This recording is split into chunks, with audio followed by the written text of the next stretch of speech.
Hello everybody, Dave Neal here, stand-up comic and host of Bachelorette Recap, a Guy's Review. Last night was Katie Thurston's third week of her season of The Bachelorette, and people are talking and they're saying this might be one of the best Bachelorette seasons so far.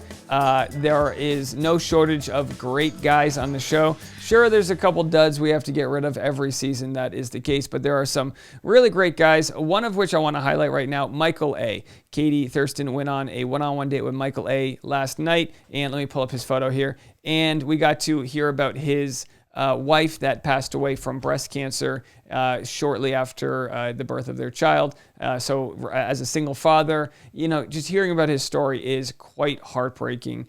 But there's always some sort of positive story to be told with tough loss and tragedy like this.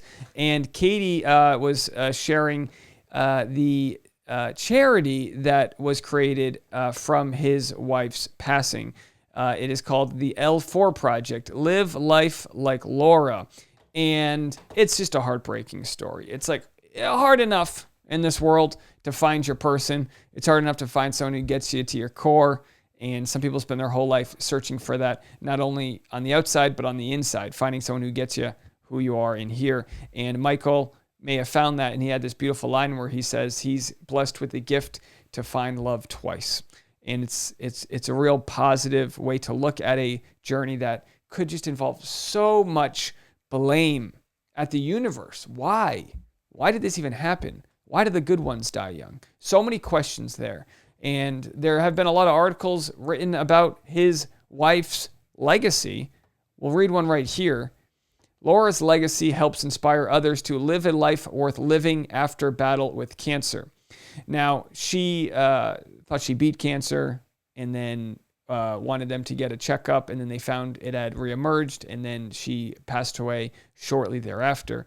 It's a horrible story, but we just get to see Michael's joy that he has through this tragedy, the joy that he still holds on to, the blessings of life, of daily life. I mean, not to say it must be, unfathomable is the only word, right? Unfathomable. A lot of people went through a lot of collective misery this year with the pandemic, losing loved ones, other issues. We've all been through them. Everyone goes to hell and back on their own journey. And you just wonder, what is the will to survive? What is it that gets you out of bed?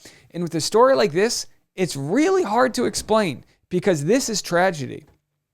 A young mother and graduate of the University of Notre Dame recently died from cancer, but her legacy continues to live on through a unique business. Now, this was written 2 years ago. This was 2 years ago. Michael A. says when he met Laura, it was love at first sight.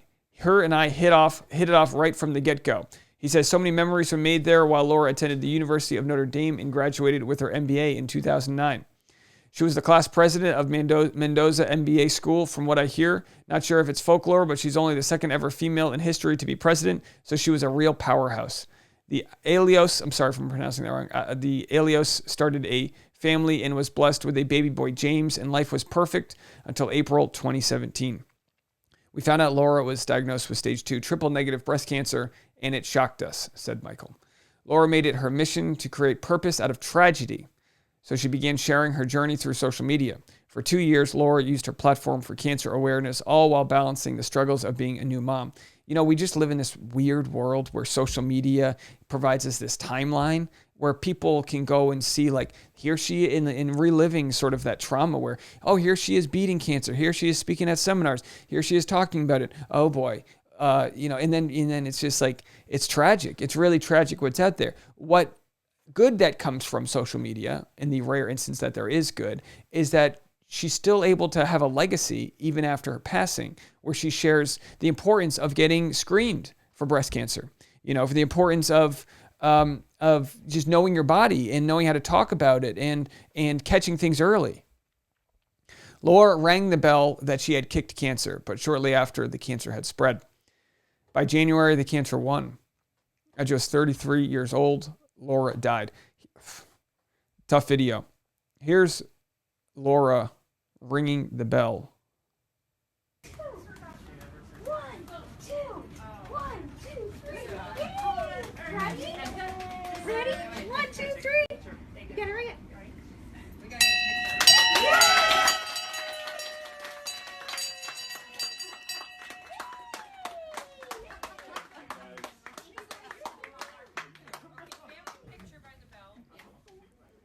How about for these essential workers? What imagine what they go through, with people, the roller coaster of emotions, ringing the bell. And then, of course, the bell is symbolic. It's I have beat cancer. And then, of course, several months later, finds a lump, I believe, on her liver and turns into stage 4 cancer, passes away shortly thereafter. The goal is really for my son as well to have something to remember her by. L4 Project was created as a legacy of love to remember Laura and inspire others to live a life worth living. It's mission-based apparel online web store that people can go online and shop for gear and designed by me, and all proceeds go to charity.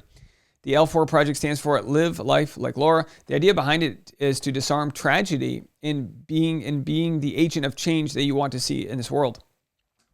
Michael says there's not a day that goes by that he and James don't miss Laura, but says she would be proud. We took tragedy and tried to turn it into something where we could add positive impact in other people's lives. Since launching the L4 Project at the end of February, they have made $18,000 in sales. And this, of course, is a few years ago. It's very fat. Many of Laura's Facebook videos help educate women about breast cancer and how to properly examine themselves. Laura's family share the videos below, so you can see from this local news site, you can see the different videos where she was able to use Facebook, I believe Facebook and Instagram, to share, the different things you can do to help either prevent or minimize whatever issues you're going to have.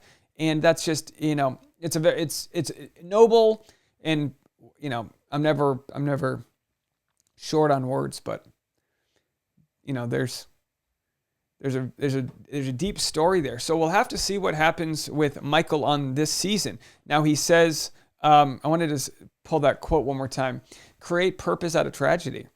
I feel like we've talked about this a lot on the live stream, and I can't speak to a scenario like this that's so just tragic, but to find, law of attraction, energy, whether it's negative or positive, it just exists, right? When we die, our soul goes away and we go back to the stardust that we all are. And whatever happens next is anybody's game. So to make purpose out of tragedy takes this crazy, dark, painful, negative, horrible feeling, and it parlays. And parlaying is what we're supposed to do in life. Whatever energy is brought to us, pushing it in a direction and maximizing that energy in a positive place. So for Michael and his family to parlay real tough energy and find purpose out of tragedy, it is nothing short of amazing. And for Katie to also support that is, it's a good thing. It's no surprise. We know Katie. It's no surprise.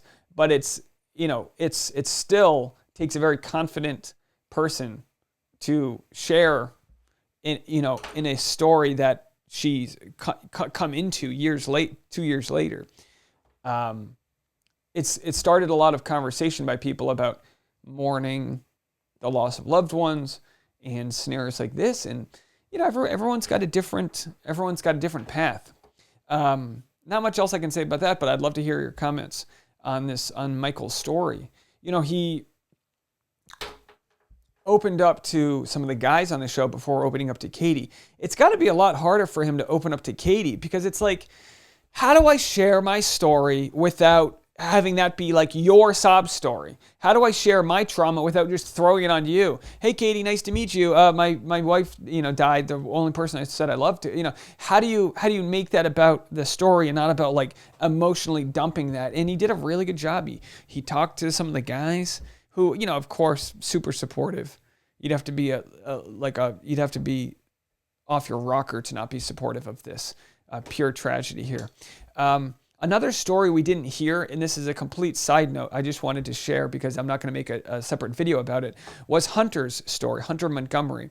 Now, every guy opened up, and they just don't have enough time to share all these stories. But I have to say, again, another example for why this show needs like a YouTube channel so that they can air the additional content that couldn't make it to the final cut. It was Hunter's story. So let's just read Hunter's post today. Very different story, but we're all going through different struggles in life. The night I met Katie, I was celebrating my 14th year of sobriety to the exact day. When I had the opportunity to share my recovery story with her, the reaction and embrace she responded with was nothing short of perfect. She has an uncanny ability to make others feel heard and appreciated, and this is so important in the world we live in today. We all have stories to tell. Katie is now a part of mine. And then Zach says, level up. Give that a nice heart there. Kel Johns, our friend in Georgia, says, amazing story. I'm sad they didn't air this. We all appreciated you opening up tonight.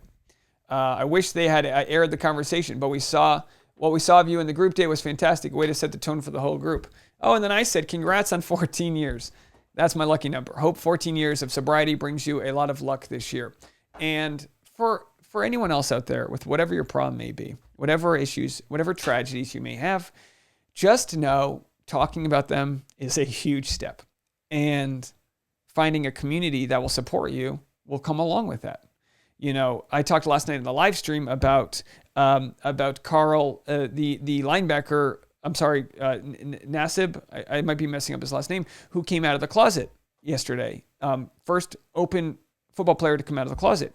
His story of struggle is different than Hunter's, is different than Michael's. And of course, we're not in the business to determine whose story deserves more attention. Everyone carries with them a story of struggle. And just because they don't always wear it on their sleeve doesn't mean that they don't face that battle every day. So it's a real gift what they're giving us by sharing these stories. Now, it's a struggle because we know the Bachelor producers are just laughing their way to the bank, right? We know they're just monetizing this, but I'll still take this over a fist fight under a palapa. I'll still take this over, whatever other gaslighting baloney story that they will present to us. Somebody like you don't know how far down the chain stories will go because of people like Zach Clark, who shares his story. How many people now speak their truth because of him, and then Hunter, and then the next person, and it's just like an entire generation of people trying to unpack all of the stuff we left in the trunk of our car because we're like, all right, I'll get to that later. Now our car's way down and we don't have as good gas mileage because of it. So clean out your cars, guys. This meat suit is the vehicle we have for this journey. Eat right, do what you need to do. Don't feed too much toxins in your body, too much negativity, too much volatility that's out there. Look at these stories. And as Michael says, find a way to find some good out of the tragedy that exists, because heartbreak will always be out there. It's part of that weird dichotomy, right? We're put on this earth. We choose this world. It's a tough one. Our souls chose this world. It ain't an easy one. But what we decided was we were going to go in here and fight like hell. And we're all a product of that. We're all a product of our own struggles. We've all fought like hell, and we're just here to lean up on each other. I always say this. I lived in New York for a couple years. 5 years, actually. And I never once on the subways, this subway, you're jerking around, everyone's moving, you're kind of like they're holding on to the strap handle and everything's going on. Never once did I see somebody fall down on the subway. You'd literally see people start to fall over, and then a stranger would catch you. So a stranger's there to catch you. No one falls down.